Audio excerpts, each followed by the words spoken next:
Hey, what's up?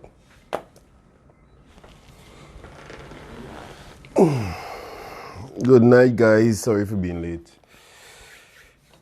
Woo! Boy, was it a day. Shalana, what's up, girl? How was your week? I see you. Let's hold on for about a minute or less. Get some more people come in. Because this is something I think people need to really hear. And what I would suggest is that if for some of you have never listened to the entire live, I think this video is one that you should. Even with my own research and information gathered, I think this is some of the most significant information that will be shared. If you don't have a pen and paper out, I suggest that you do get a pen and paper out, because at the very least you'll want to remember the stages that I'm going to actually pinpoint and actually assess them and know when you're going through them in your own life and own scenarios. All right, so get a pen and paper and just you could just do some light notes. I would try not to get too technical, but at the same time I would try to give as much information as realistic as possible. So get your pen and paper. I think you really need to note some of the things I'm going to actually say. All right, so let's get into it. You're an individual, either male or female, and you grew up, you are an adult, and you have decided, okay, I'm going to date. I'm going to actually put myself out there and actually date someone and see what happens. Usually what happens, we don't gather external information about gender intelligence or love languages, anything like that. We actually wing it. I was known to be one of those people as well that actually just wing it. Let's see what happens. But I think with the increase of divorce over the last, 2-3 decades, drastically, I think there's a serious need for us all to do some intricate research and understand what is actually happening, because the divorce rate is actually increasing and COVID has not helped. So you're an adult and you decided to get into a relationship, either male or female. And of course, as I always say, that the both minds think totally opposed to each other in most cases, unless a man is a bridge brain, or woman, that for the case may be. And so you get into this romance, this relationship, which tends to happen for everyone on both sides of the sphere. And when you get into those relationships, you're not able to see the red flags because of the huge amount of hormones that is operated within your bloodstream. So you have things like dopamine, you have oxytocin, you have testosterone, you have estrogen, you have vasopressin, you have progesterone. All of these hormones are actually baseline hormones that are in our bodies, male and female. And these hormones are actually raging. So you have all these hormones actually active, and so you're not able to identify red flags unless you are going into a relationship from a logical standpoint. So what tends to happen is that for men, it's always easier for men to identify red flags than it is for women, because women go into relationships from an emotional vantage point. In most cases, they would make a decision based on how they feel. A man can actually be with a woman and actually decide to love her based on what is strategically aligned for where he wants to go in his purpose. It's much easier then. It's more difficult for a woman to do that, because a woman is also not purpose driven. She is about relationships, and then she wants to date up, so she wants to be able to get the best male or the best maid that is out there for her. And so it's not something that I blame women for. It's just how nature is, right? And so with all these hormones, you're not able to see the red flags. And so this honeymoon romance can go on for a long period of time. This can go on for like 6 months to as much as 2 years, based on the dynamics of the relationship. It's a lot, so I'm going to just run through it as best as I can. But based on what goes on in the relationship, this honeymoon period can be 6 months or 2 years. Generally, it doesn't last less than 6 months. However, This is why I always say that men can actually decide to marry a woman in 6 months to a year, because when a man is able to see a woman for 6 months to a year acting a particular way, he feels safe enough that he can marry that woman. In most cases, he will not see the person that she really is, because men go into a relationship hoping that after analyzing a woman that she doesn't change. Women go into a relationship hoping that after analyzing this man and being with him over time, that she can change some things. And so that's where the conflict tends to happen early on. So this is the first stage, romance. You go to dinner, the doors are open, the flowers come out, and there's no problem. There are no problems, and so everything is just hunky-dory. And this is the best person. Even the sex is more amazing than it has ever been. And for women, more or less, because the more they actually are engaged with the individual, the more they actually would feel sexually attracted or desire that person, right? And then so you go to the number 2 phase, and I wrote them down because I didn't want to miss anything, because there are a lot of intricate details that I also wrote for everyone, for each one. So for stage 2, you go into disillusionment. And for this illusionment, what tends to happen here is that you have a lot of stress. And so what tends to happen in this scenario is one partner or the other pulls away. And this always happens in a relationship. Either both or one pulls away. In most cases, one pulls away because what tends to happen is that something showed its ugly head. A red flag came out. Something that he didn't or she didn't know before came out. And so that caused a problem. And so now one party or the other pulls away, and now this relationship has a lot of stress in it. And it affects now your brain stem. It affects how the 4 quadrants of your brain and the decision making. So now you're emotional, but from a different vantage point. All the hormones that you had before, like the testosterone and the estrogen and the progesterone and the vasopressin and the progesterone, all of these hormones are not the ones that are active right now. The main hormone that is active at this position, at this point in time, is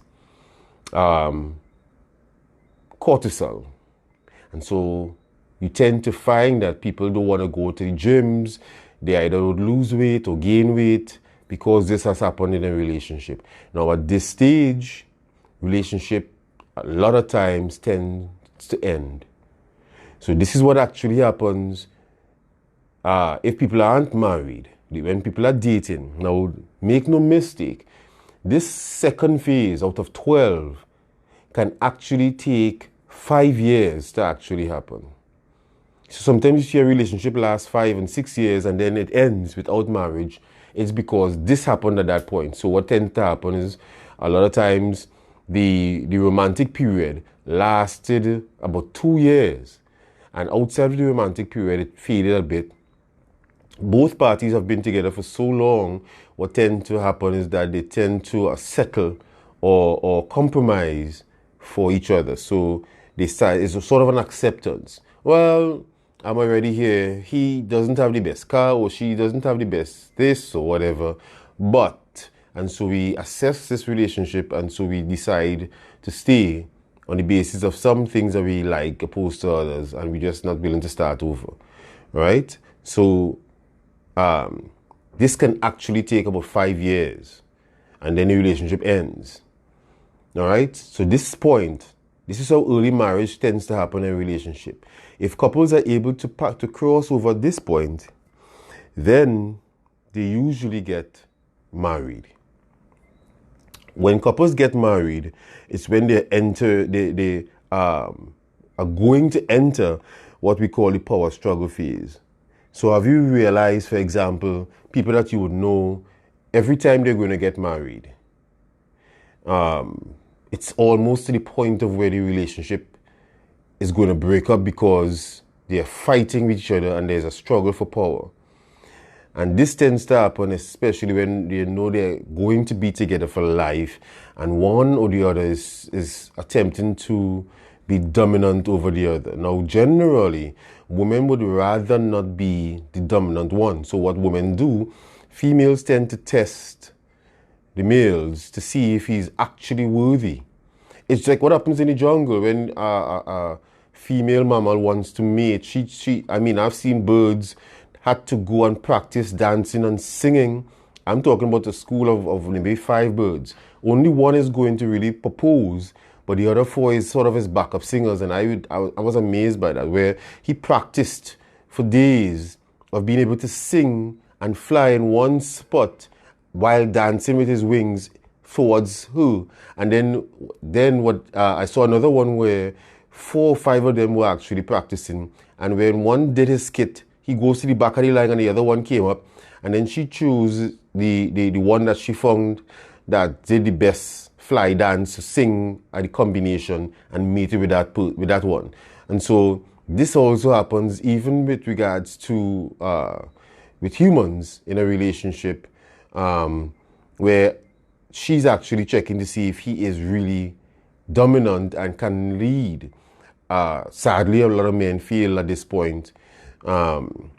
And sadly also what tends to happen, because we are not in the jungle, we have language, the woman decides, okay, I'm going to stay with him, but this is how I'm going to be. So if the guy feels something to lead, you tend to see from the time of the reception, you would see things that would give hints that she is the person who is leading. You know it from the time you get into a reception hall and you see the names on the board and who's is on top. You can see the cake size. You can look at what the invitation mark. You can look at the decor to see if anything is masculine about it at all, to give balance. Look at the menu. You can choose a lot of stuff to really identify if what is happening in that marriage, even before the couple actually gets to the reception. You can tell who leads the marriage from the onset. All right? And so with this is the first crisis that happens out of 4 in a relationship, and out of 12. This is number 3, which is what the power struggle is. It's normal for this to happen. It has to happen in order for continuity, and but this power struggle can actually lead to a divorce, because this tends to last for a period. And there are couples that I'm sure you know that have gotten married and within a year or 2 have decided to be divorced, sometimes 3. And so because the power struggle continued even after marriage, and they're now not happy. They're now under stress, and now there's trauma. So the brain sort of shuts down in trauma, and there are no hormones like the oxytocin and the dopamine activated here at this point, because it's almost as if a flight or fright. It just shuts down to protect itself. And this is when you see women tend to sleep on the couch, or they don't want to have intercourse with the husband and stuff, because they're shut down. There is trauma, and both genders deal with trauma totally different. You see, women tend to talk a lot, men tend to hardly speak. And then at some point it switches, where the guy, when it's on the brink, you see the men as the one would be the one who's shouting and talking a lot. And then you will see the woman will tend to remain silent. This is when you know that divorce can happen. All right? After this particular first crisis is when you get the awakening. It is when a couple decides, or shouldn't say decide, it is when a couple realizes, hold up, what are we doing? This is not mature. And the thing is, those decisions for power struggle tends to happen on the basis of issues in family. What else happening in family? A son growing up without a father, or daughter growing up without a mother or father. The dynamics between the mother and father in the house where the mother was leading. All of these things impact what tends to happen in the following generation of relationships on both sides. This is why it's so important that I've always said that when you decide to be in a relationship with someone, long before marriage, you need to meet parents, you need to meet cousins, you need to ask about grandparents to understand what has happened in generations coming down. It can't just simply be because of chemistry and what the person is given. That person can give you something now, and everybody has a dark side, and you would not like to see somebody dark side that some people can bring forward. Everybody has a dark side. All right? The thing that tends to happen is that some people tend to live more on the dark side, some in the middle, and somebody on the bright side. But everybody has a good and bad, and whenever dark side comes in, you need to know who you're with to understand what happens when that person is on a dark side. Some people just argue a lot, some people kill. Both genders, that is. Kill. It tends to happen with more men because men are testosterone driven. So it's really, really something that people need to pay attention for. But when the awakening comes in is when maturity tends to happen, and it's almost like there's wedding bliss. And you see that in marriages where you see marriages seem to be rejuvenated. Or so almost on the brink of divorce, and then they decided to work it out. And then it seems as if this marriage now is better than it was before. And you say, wow, they made it work. And this marriage put in work. And you see some of these reality shows right now where a lot of these couples are actually either in the first crisis or the second crisis of the relationship, and you see the impact. All right, I've never seen a couple on a reality show that is in the third crisis and survive, but you see what happens, and so we going down the line, and the fourth stage of marriage or relationship, we're talking about the awakening, where couples realize what is actually happening here. We can do better than this. And you see, they start to play a role, and they start to actually communicate, and this is what tends to happen in the awakening. However, after the awakening comes the second crisis. And in the second crisis, what tends to happen is that somebody gets ill, somebody loses a job, somebody is demoted, some stuff that is not extremely impactful, but is seriously can change the dynamics of a relationship. That could make you lose your house if somebody loses a job and they're the chief breadwinner. Then you lost a job or something like that. It's not something that can be a actual relationship breaker, but it also depends on both parties and how they communicate, and the baggage that they would have brought into the relationship at the first go, and the issues that they have actually had before, if they were actually fully resolved. At this point with the second crisis, you have trauma reappearing itself. All right, so we are on the fifth stage. I hope you can identify what the first four was, but on the fifth stage, you're dealing with the second crisis, and so trauma comes back. And what tends to happen, especially for women, they would use what had happened in the first crisis and now apply it if they have not forgiven the person fully, or even if they have, women tend to regurgitate things that happened before and they bring it back, and now this is more severe, and so this relationship at this point can actually end here as well. This marriage could actually end at this point again. However, it's less likely because they know that they have worked through issues before. And these things can be as something simple as also how children are disciplined, where one partner disagrees with how, because children comes in at this point, and so you find, and they are the age where they should be disciplined, and you find that one partner disagrees with how the other. And this is why, again, I said you need to identify what happened with your partner growing up. Because if discipline used to happen severely and they feel that it was necessary, then it's probability that your child or children will be disciplined that same way by the father. Or maybe the mother is the one that wants to do it, and the father, in many cases, don't hit children. So it really is necessary that you understand the intricacies of the family dynamics that you are probably going to lead to. Don't wait until it's something like you're looking at being proposed to, and then at that point, dopamine is not allowing you to make a strong decision, and you compromise your standards and you go into that relationship. It's going to be catastrophic. All right? Now, moving on to after the sixth, you have refined intimacy. So they've gotten over it. Maybe it went to therapy.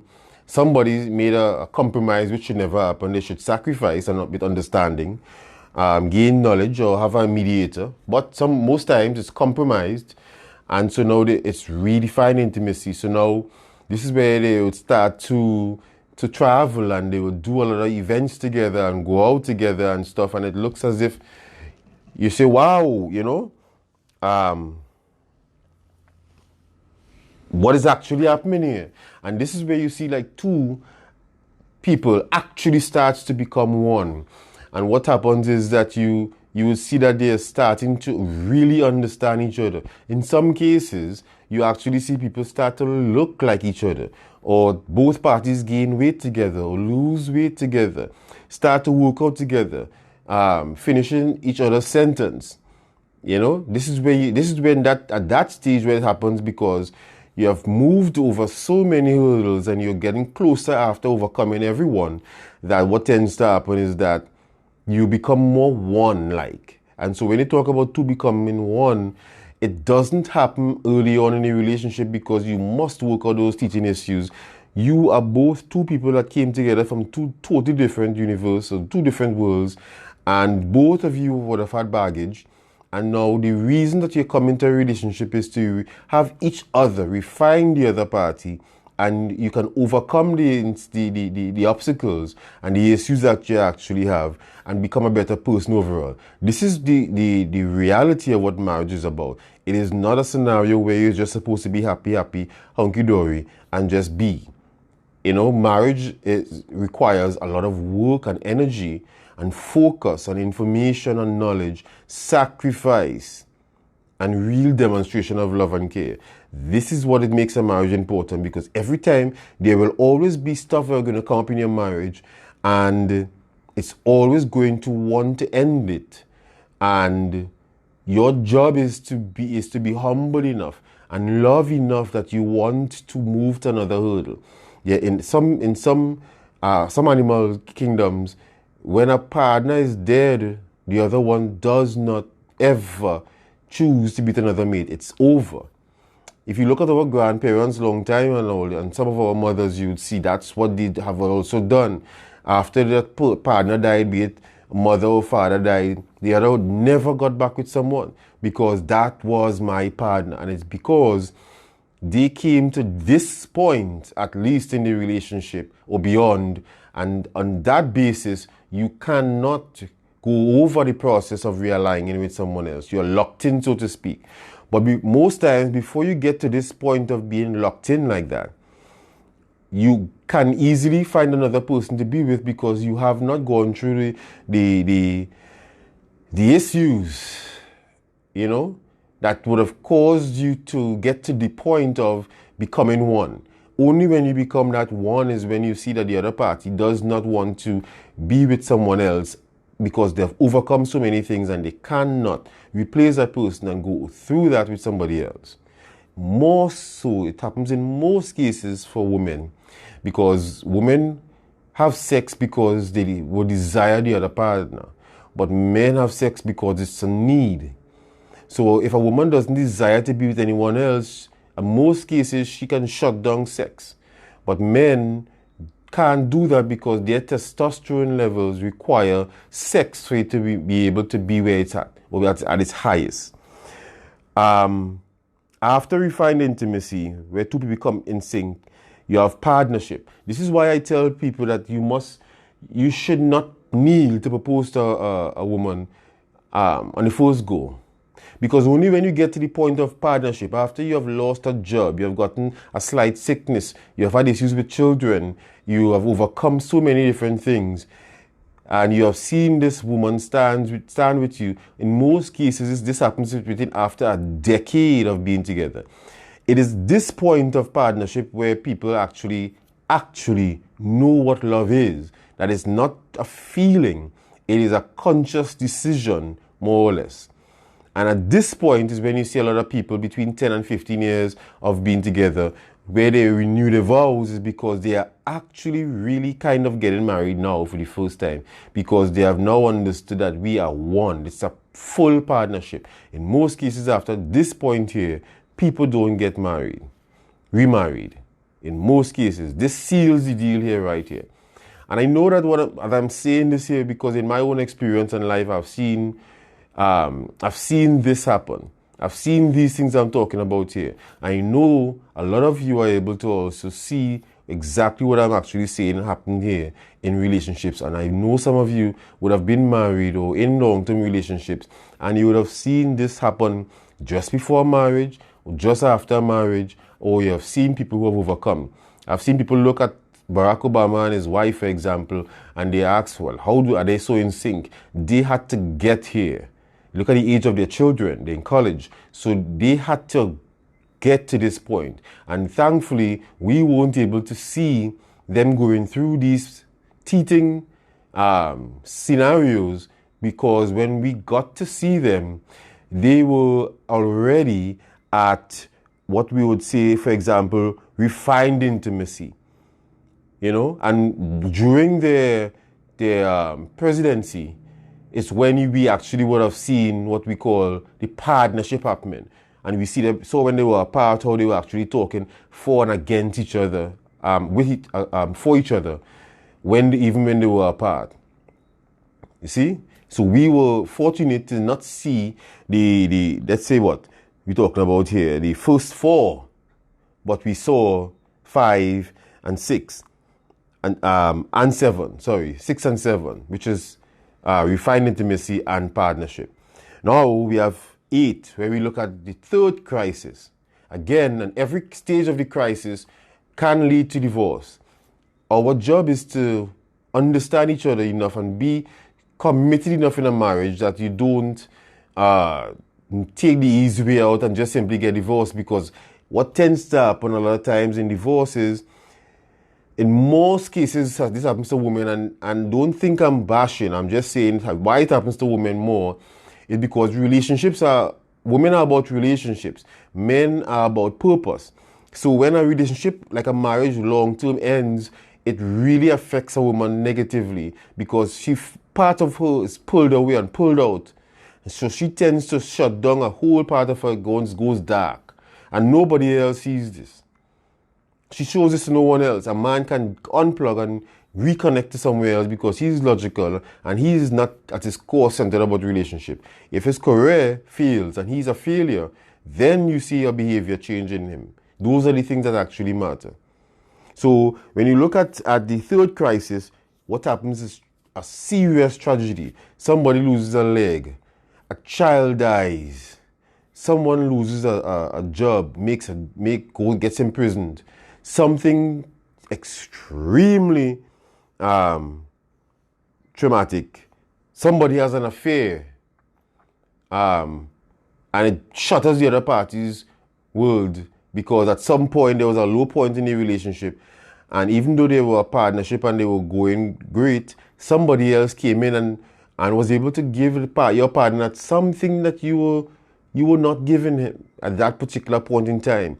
Lost a job or got a promotion, and they needed something from their partner and they weren't getting it, and they got it from the external, and a fear happened, or a child died, or a parent dies, and you're not able to overcome something like that. And this is where the third crisis comes in, and this can lead to some serious issues.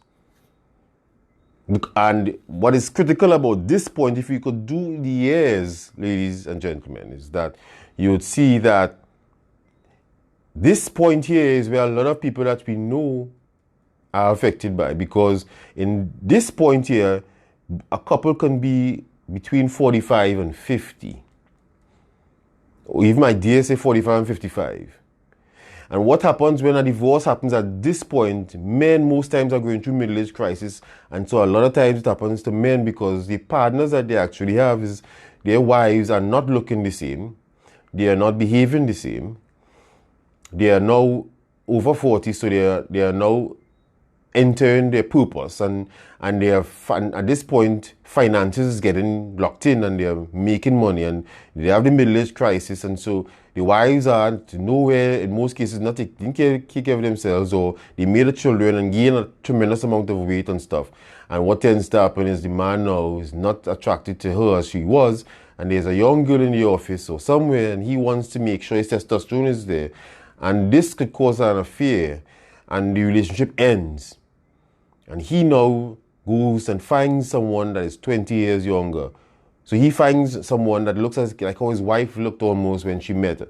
But the woman who ended the relationship, who would have asked for the divorce in most cases, never gets back with someone to marry in most cases. Like only about 10 to 15% of them are able to. All right? That's what happens at the third. Now then you have number 9, which is radiant love. If you can get over that affair, that child dying, because I'm sure you have seen on television or you have experienced people, most times when a child dies, the relationship dies as well. Most times. So, when you get over that, what you see now, when they get over something like that, is when people interact with them, and we saw this with Michelle and Barack as well, you can see and feel love between the two people. They are two different sides of the room, and you can see one can just turn and look at the other from across the room, and you will see the other person feels that person looking and turns and look at them at the same time.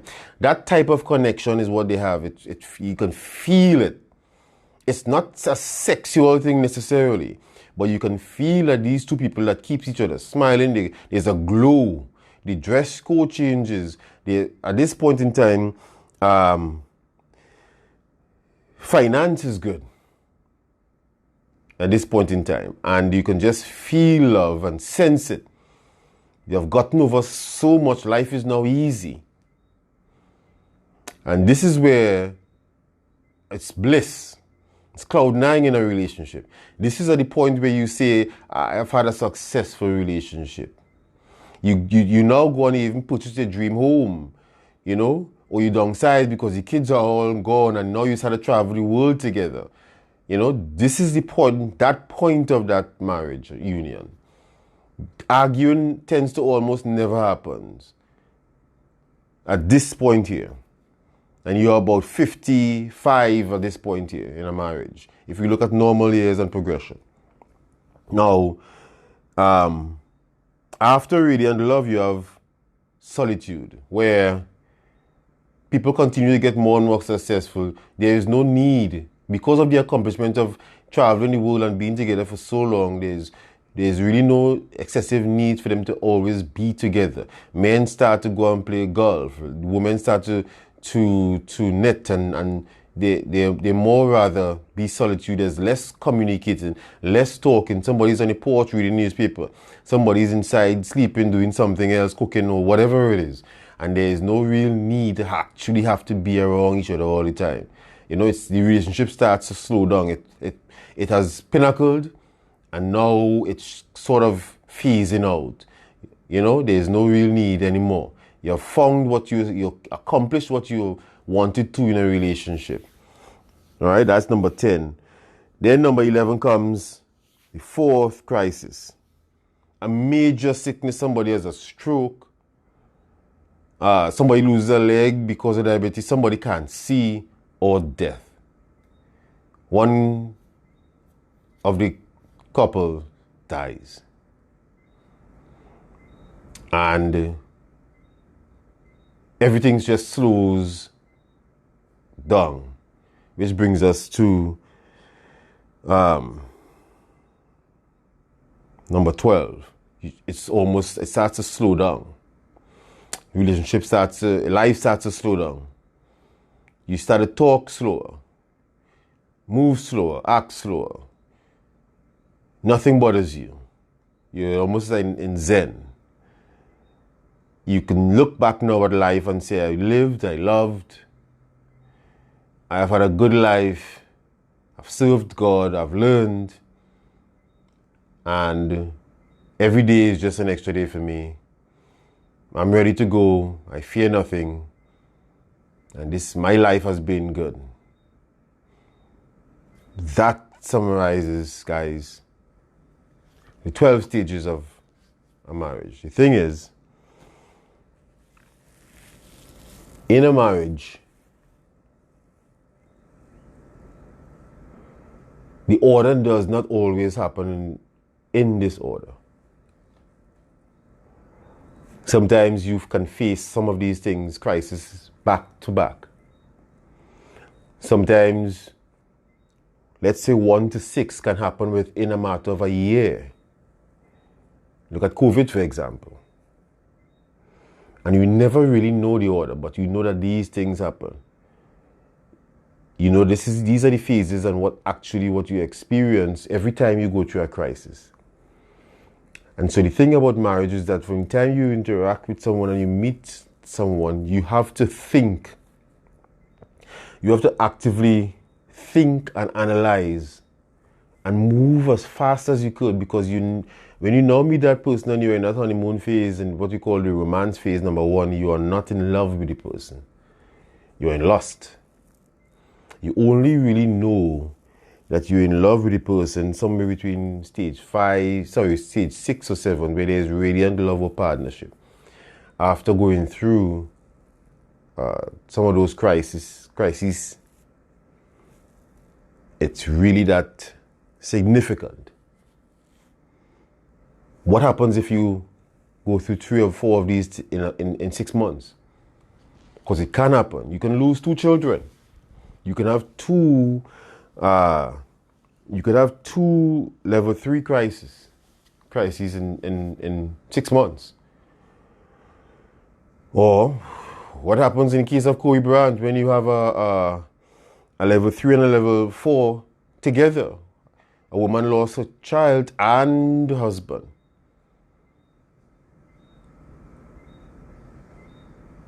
She was immediately, some of these stages were skipped, and she was immediately in the 11th. Didn't even go through 10. Didn't go through 10. From 9 straight to 11.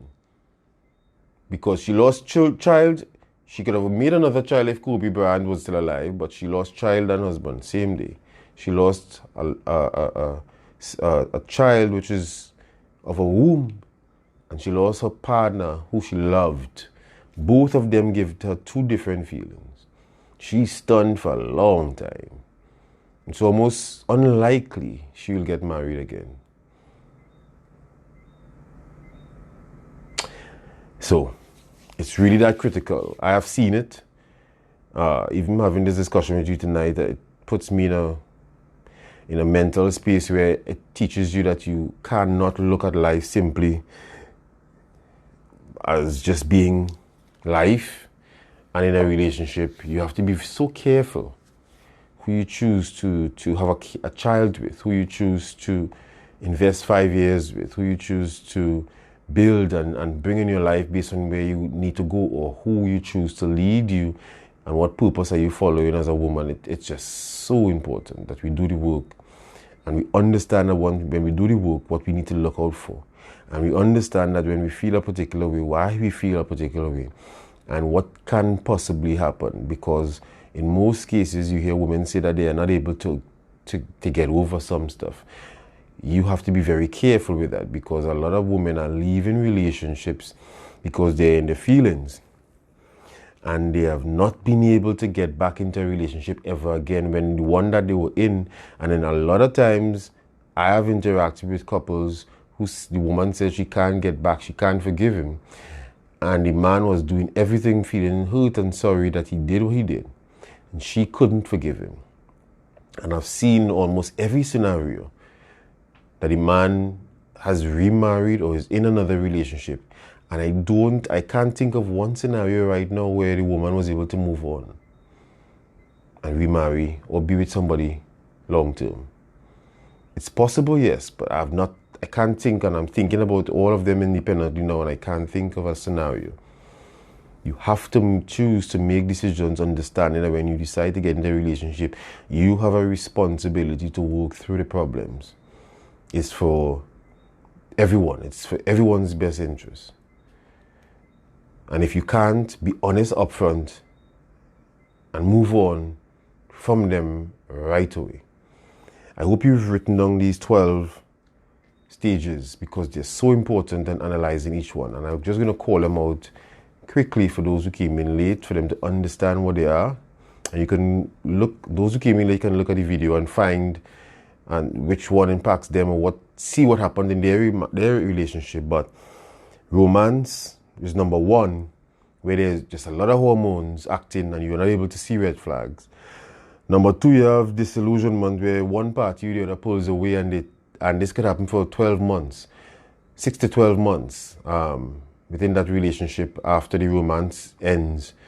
A lot of times this can stop a couple from getting married, or it happens a lot of times before the couple get married, where many times they don't get married or they're about to break up just before that marriage because of the number two, disillusionment.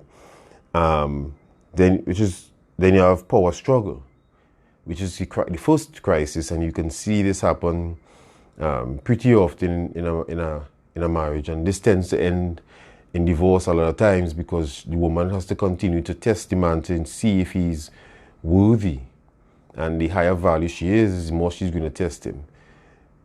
So, and the more masculine he is, the more she's going to test him. So, unfortunately, a lot of men fail this because the society now has caused men to be a lot less men, or a lot less masculine. And then number four comes the awakening, where you realize, what are we doing? I'm an adult here, I'm not a child. The things that I'm arguing about and the issues I've had those with my siblings and my parents, and I'm an adult. I don't have to make those decisions. I don't have to think like that. And so number 2 and 3 is based on you being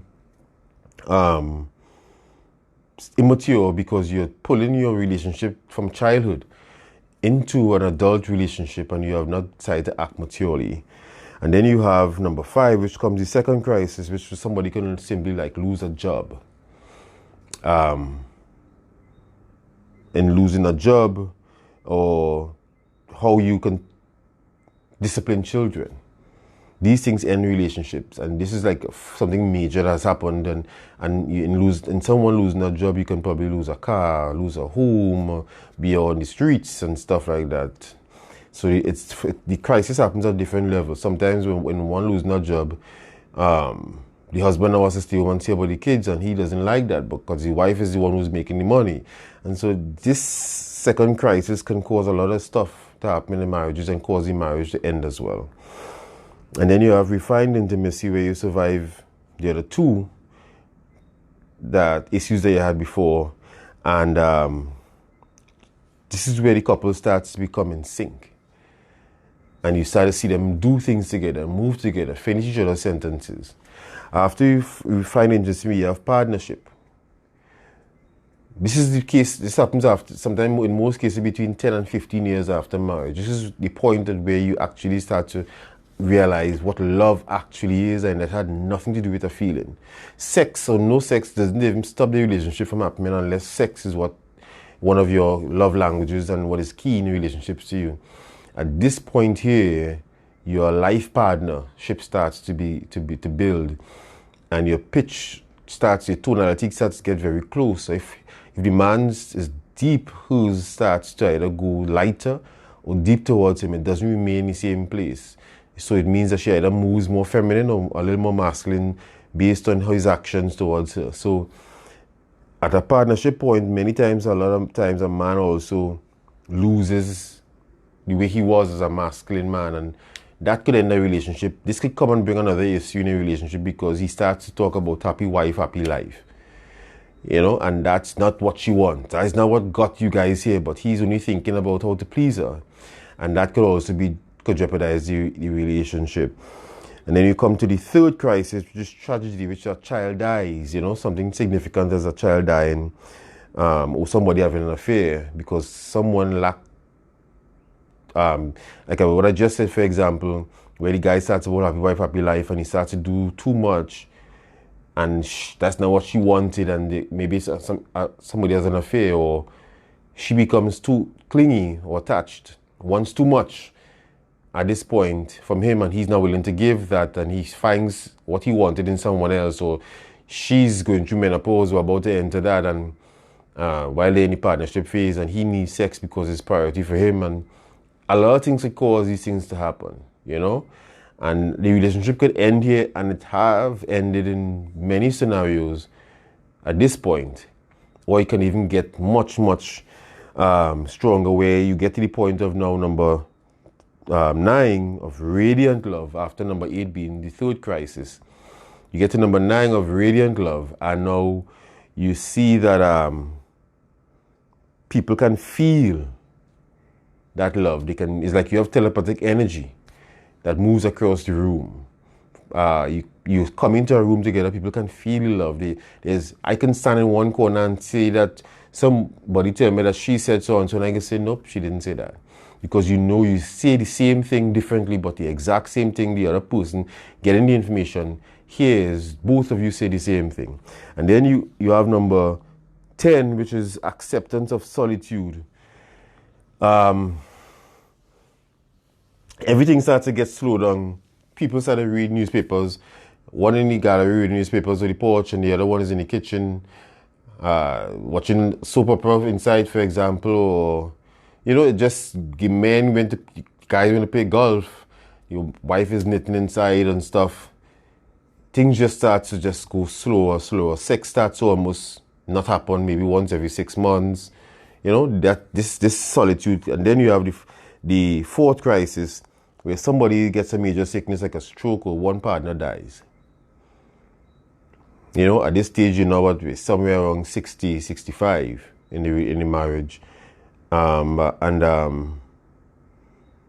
This then brings the end of life as you know it. And so one partner dies, you don't want to get married to anybody else, and then you say, I've lived a long life, and you just live for your grandchildren, and you just exist until your time comes. So those are the 12 stages of marriage. All right.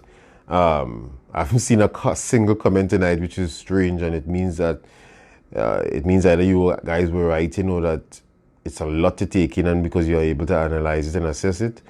And I thank God for that. That you're able to really be able to take in the information and understand the true reason for relationships. All right, so like, share, comment, subscribe.